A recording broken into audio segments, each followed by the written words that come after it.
자, 오늘 사무엘상 2장 1절에서 말씀을 살펴봤습니다. 이 새벽에도 정말로 주님께 나와서 이렇게 기도와 말씀을 하루를 시작하는데 모든 분들에게 하나님의 은혜와 평강과 축복이 함께하기를 소망합니다. 지난 시간에 아이를 낳지 못해 슬픔에 쌓였던 한나가 라이벌이죠. 라이벌 분인나와 그 엄청난 그 시기와 질투, 갈등, 그런 어떤 격동의 날이 있었습니다. 그래서 마음이 너무 괴롭고 그래서 통곡하면서 하나님께 서원하며 기도하였다라는 말씀을 드렸어요. 바로 이제 한나죠. 그래서 그녀는 실로에 있는 여호와전에 올라가서 마음을 쏟아내면서 기도를 했어요. 세상의 소음과 사람들의 오해 속에서도 그녀는 어떻습니까? 오직 하나님 한 분께 자신의 모든 아픔과 소원을 아뢰었습니다. 그러니까 우리도 살아가면서 아픔이 있고 고통이 있고 슬픔이 있을 때 하나님께 나의 속 마음까지 제대로 진술하는 게 굉장히 중요하다. 한나처럼 모든 것을 쏟아 놓는 것이 그것이 필요하다 하는 거죠. 사무엘상 1장 18절은 이렇게 기록하고 있습니다. 그가 이르되 당신의 여종이 당신께 은혜 있기를 원하나이다 하고 가서 먹고 얼굴에 다시는 근심빛이 없더라 했습니다. 그리고 항상 그렇습니다. 기도를 마치고 난 이후에 더욱더 슬픔이 밀려왔다. 더욱더 고통이 찾아왔다. 더욱더 걱정거리, 앞으로 어떻게 살아갈까, 이것으로 더 나를 지배한다면 그건 올바로 기도된 게 아니고 올바로 하늘에 상달된 게 아니죠. 기도를 마치고 난 후면은 근심이 사라질 수밖에 없고 기쁨이 올 수밖에 없습니다. 한나가 그랬다는 거예요. 얼굴에는 다시는 근심빛이 있다고 그랬습니까? 없다고 그랬습니까? 없더라. 근데 지금 아들을 얻은 것도 아니잖아요. 상황이 변한 것도 아니잖아요. 그런데 근심빛이 사라졌어. 하나님께서 주시는 평안을 누리고 있었던 겁니다. 그래서 이제 우리가 지금 그런 말씀을 통해 사무엘 2장은 드디어 하나님께서 눈물의 기도 응답을 주셨어요. 그래서 기도 응답을 받고 한나가 하나님께 직접 올리는 그런 감격과 찬양의 노래, 감격과 찬양의 시가 오늘의 이제 본문이라는 거죠. 그래서 많은 경우 우리는 문제 해결 받을 때 응답 그 자체에 초점을 맞춘다는 거죠. 하나님 이거를 해결해 주세요. 그러니까 과정은 다 무시해버려요. 그러니까 이거를 이루기 위해서 이렇게 이끄셔 간다는 것을 섬세하게 느낄 수 있어야 되는데 그거를 빼버리고 왜 이거 안 들어주는, 걸어가지 않고 여기서 부산까지 가는데 거기까지 걸어가는 시도도 하지 않으면서 왜 부산은 아직 이렇게 먼 거야? 라고 얘기한다면 말이 안 되죠. 마찬가지로 하나님께서 우리에게 주시는 응답은 즉각적으로 주실 수도 있지만 그런 과정 가운데에서 대부분 응답을 주신다 하는 겁니다. 한나는 단순히 아들을 주셨다는 것, 그것에 감사에 그치지 않았습니다.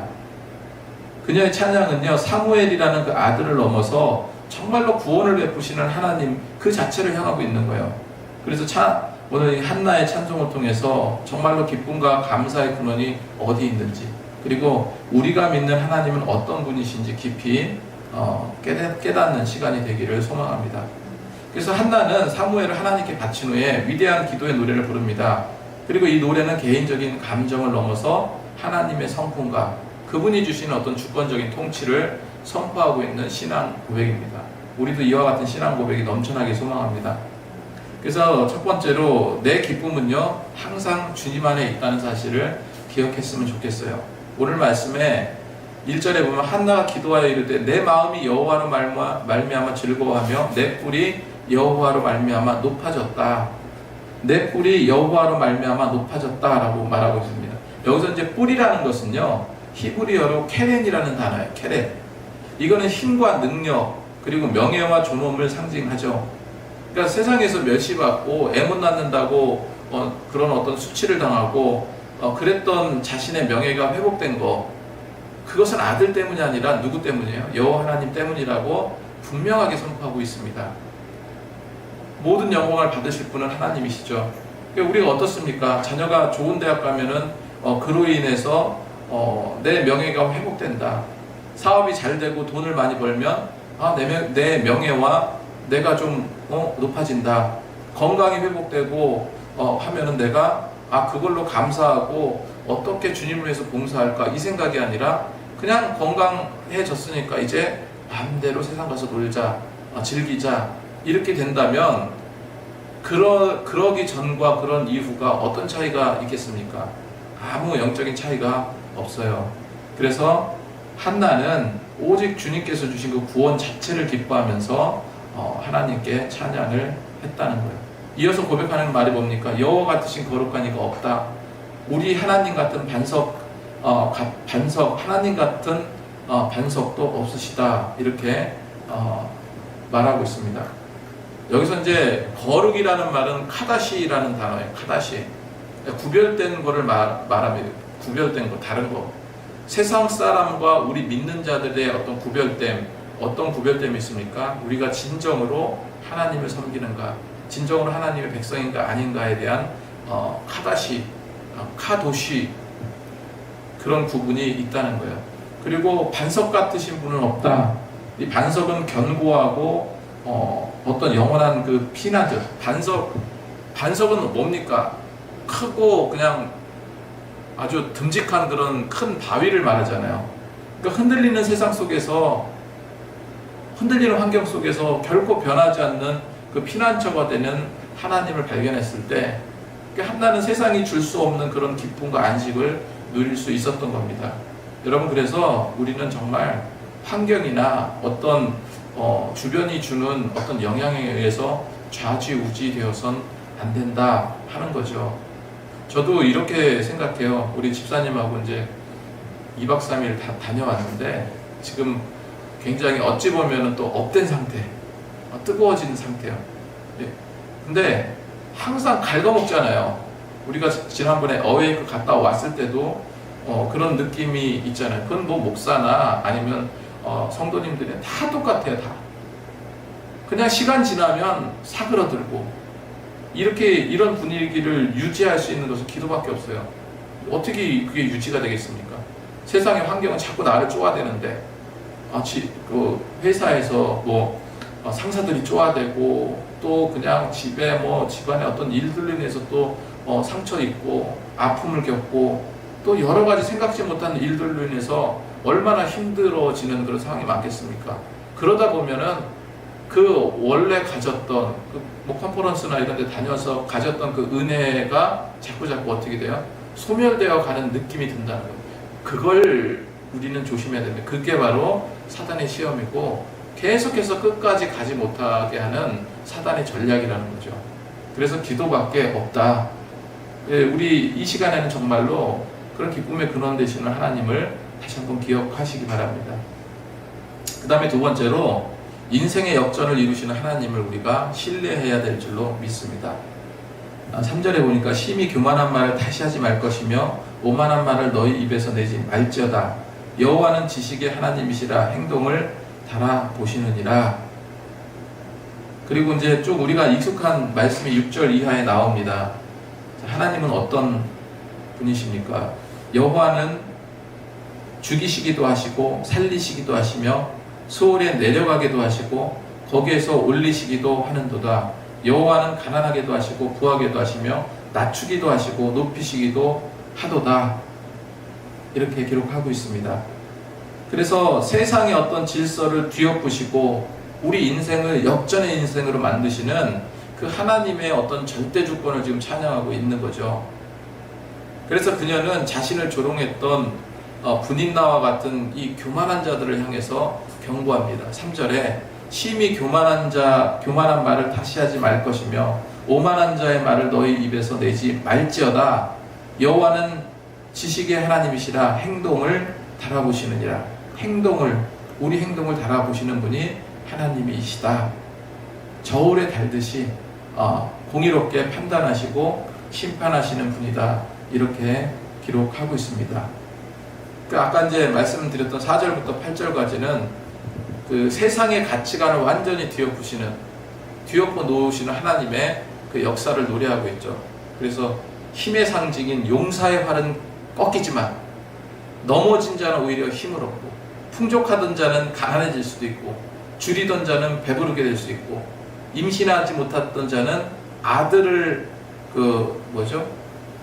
다산의 축복을 얻을 수도 있고, 뭐 이런 어떤 것은 개인을 넘어서 하나님께서 주시는 그런 기적 같은 역사, 기적같이 우리를 이끄시는 그런 하나님의 통치 원리라는 거예요. 우리가 이런 거를 경험하면서 그렇게 나갔으면 좋겠습니다. 이 딱 보면은 거기에서 이제 그 컨퍼런스에서 20명 넘는 분들이 다 간증을 하고 했는데, 그 일어났던 일들이요, 정말로 기적 같은 일들이 어마어마하게 많았는데, 셀 수도 없이 많은 기적 같은 일들이 일어났는데, 그 중에 한 80%, 90% 정도는 사람이 행하셨다라고 사람이 행하셨다는 게 아니라 일상의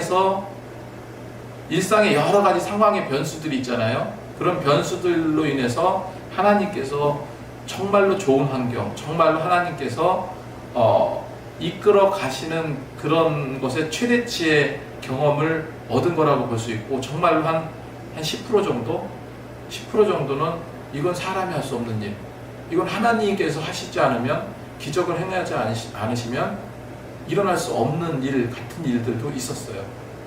그러니까 이것도 하나님의 일이고 이것도 하나님의 일인데, 대부분 일상 가운데 정말 기가 막히게 역사하시는 하나님을 우리가 발견하는 거죠. 거기 있는 사람이 거짓말하러 나왔겠습니까? 거기?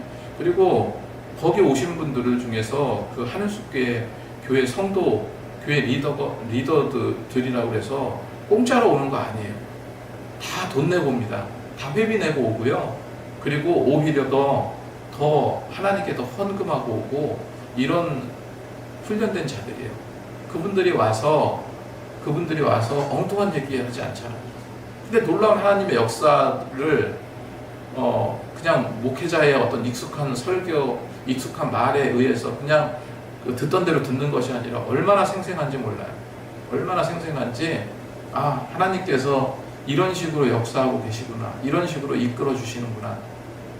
그러니까 새롭게 보이는 거예요. 새롭게 알고 믿고 또 성취해 나가시는 하나님이라는 것을 느끼고 판단하지만은 새롭게 또 들리는 거예요. 그게 그리고 다시 한번 은혜가 되고, 이런 감격이 우리 교회에도 쏟아질 줄로 믿습니다.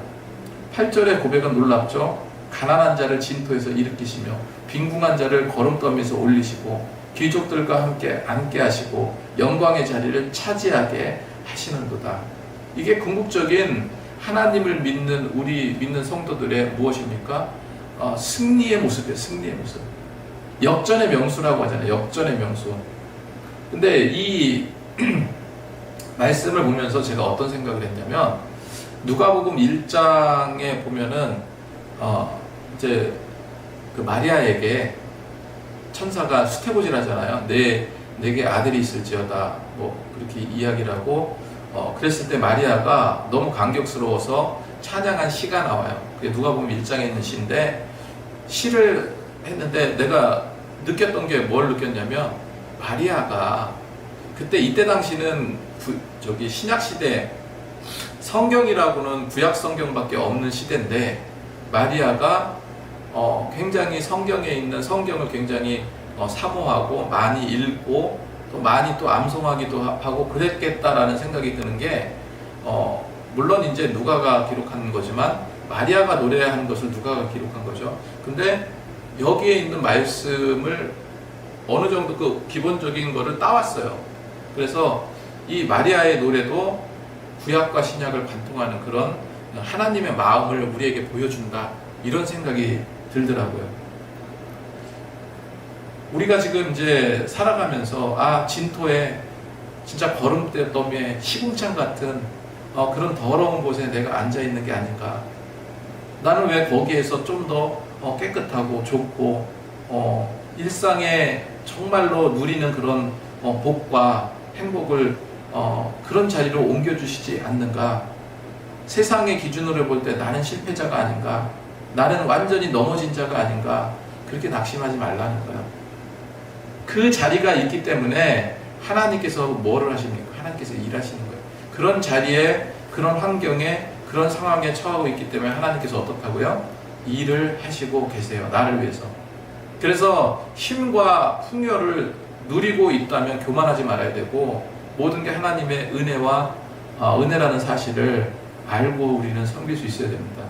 자, 그리고 우리의 최종적인 승리를 보장하시는 하나님을 우리가 바라봐야 될 줄로 믿습니다. 9절에 그가 그의 거룩한 자들의 발을 지키실 것이요 악인들을 흑암 중에 잠잠하게 하시리니 힘으로 이길 사람이 없음이로다.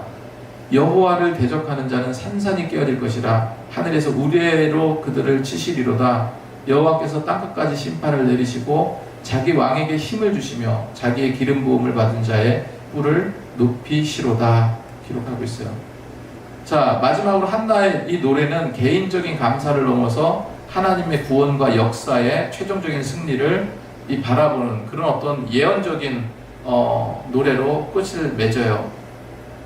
9절에 이제 그의 거룩하신 자들, 하시드라는 단어인데 언약의 신실한 성도들의 발걸음을 실족지 않게 지켜주시는 하나님. 반면에 악인들은 흑암 속에서 멸망하게 될 것이다, 잠잠하게 될 것이다, 이렇게 이야기하고 있습니다. 이 세상은요, 사람의 힘으로 이길 수가 없어요. 10절에 보면 한나는 놀라운 예언을 하죠. 아직 이스라엘의 왕이 세워지기도 전이잖아요. 지금 이 시대를 그때도 말씀드렸지만 여호수아 끝자락에 있는 한 부분이라고 생각을 하면 됩니다. 그러니까 사사시대와 왕정시대의 시작, 넘어가는 그 시점에 있는 이 사무엘을 통해서, 여기서 이제 아기가 태어나는 사람이 사무엘이고, 그 사무엘을 통해서 이스라엘의 첫 번째 왕인 사울이 기름 붓게 되잖아요. 그 왕정 시작에 그 다리 역할을 한 사람이 사무엘이죠. 그러니까 지금은 왕이 세워지기도 전인데 하나님께서 세우실 자기 왕, 그 기름 부음 받은 자의 뿔, 그의 권세와 능력을 높이실 것이다 라고 선포하는 것을 볼 수가 있습니다. 그래서 단순하게 다윗 왕조의 어떤 그 왕조가 세워질 것에 대한 그런 감사함이나 기쁨이라기보다 만왕의 왕 되신 예수 그리스도 메시아에 대한 위대한 그런 예언적인 그런 말씀이라는 겁니다. 그래서 하나님은 우리를 고쳐주시고 이끌어주시는 하나님이다. 자, 오늘 말씀을 통해서 우리는요, 첫 번째로 우리 기쁨의 근원은 환경이 아니라 하나님이라는 사실을 다시 한번 확인했으면 좋겠습니다. 그리고 두 번째로 세상의 가치관에 절망하지 마시기 바래요. 그리고 반드시 하나님은 우리 인생을 역전시키는 하나님이라는 그 사실을 기억하고 이 하나님의 주권을 신뢰하자는 거예요. 마지막으로 우리는 현재의 삶을 넘어서 영원한 승리를 바라볼 수 있었으면 좋겠습니다. 어제 우리 집사님 둘이서 셀 모임 했었죠? 네. 어땠어요? 다르죠? 예전에 느꼈던 생각하고. 그렇죠? 네, 좀 마음가짐이 좀 저희도 저도 여기서 청년 4명이서 모여가지고 정말 끊이지 않는 얘기들을 해요. 너무 또 재밌기도 하고 그거를 통해서 또 새로운 비전을 보게 되더라고요. 계속해서 저는 그 장면만 떠올라요. 하늘숲 교회가 처음에 아무도 없을 때 그 셀 리더 셀 리더로 지금 활동하고 계시는 분이 개척 멤버예요.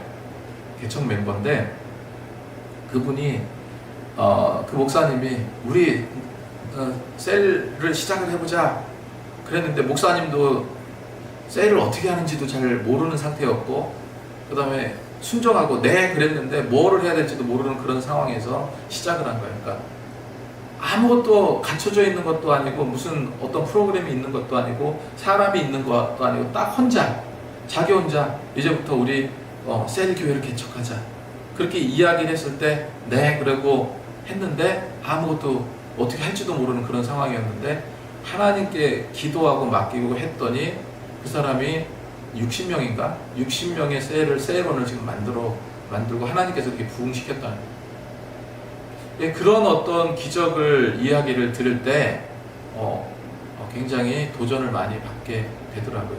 그래서 지금 이제 시작인데 하나님께서 분명히 우리는 오히려 더 여건이 더 좋은 편에 속한 거잖아요.